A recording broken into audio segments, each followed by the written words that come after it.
La première ministre Judith Suminwa a déposé ce lundi au bureau de l'Assemblée nationale 3 projets de loi. Les projets de loi de finances exercice 2025, le projet de loi portant réduction des comptes exercice 2024 et le projet de loi rectification du budget exercice 2025.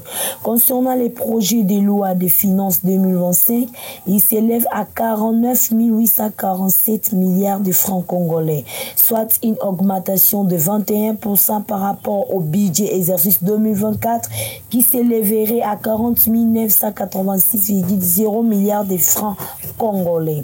Accompagné de membres de son gouvernement au bureau du président de l'Assemblée nationale Vital Kamerhe, la première ministre Judith Suminwa a déclaré à la presse. Ce jour, je viens de déposer 3 documents importants. Il s'agit du projet de loi de reddition de comptes pour 2023. Nous avons aussi déposé un projet de loi de finances rectificative pour l'exercice 2024.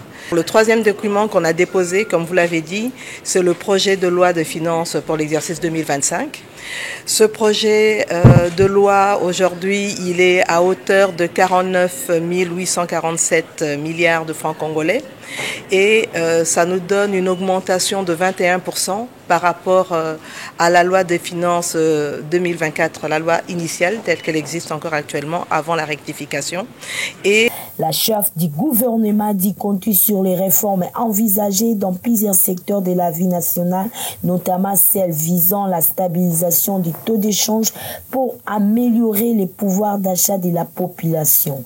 Elle a aussi mis l'accent sur les investissements. Et essentiellement, nous avons tenu compte de l'évolution d'un point de vue économique, tenant compte des chocs externes qui nous impactent à travers la guerre en Ukraine, la guerre au Moyen-Orient, mais aussi au niveau des chocs internes, avec notamment la guerre à l'Est, injustement imposée.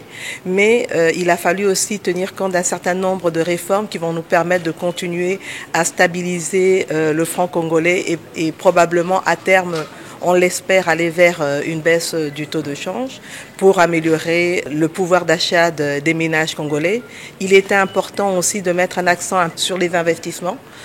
Et donc on a une augmentation au niveau des investissements de plus ou moins 14%, ainsi qu'une augmentation des ressources allouées à l'agriculture, 13% pour l'agriculture. Et nous avons mis l'accent en continuant les réformes sur la gratuité de l'enseignement, en mettant l'accent sur un peu plus de qualité à ce niveau-là, ce qui veut dire aussi une amélioration au fur et à mesure des rémunérations au niveau des enseignants, mais aussi pour l'ensemble de la fonction publique.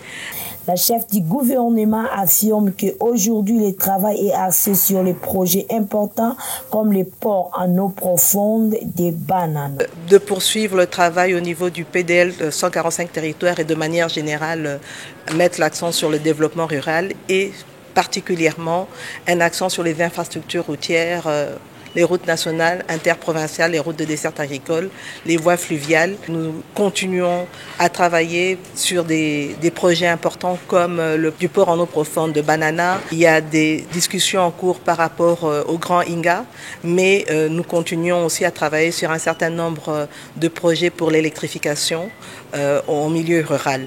Parmi les priorités, il y a aussi le secteur de la défense et la sécurité.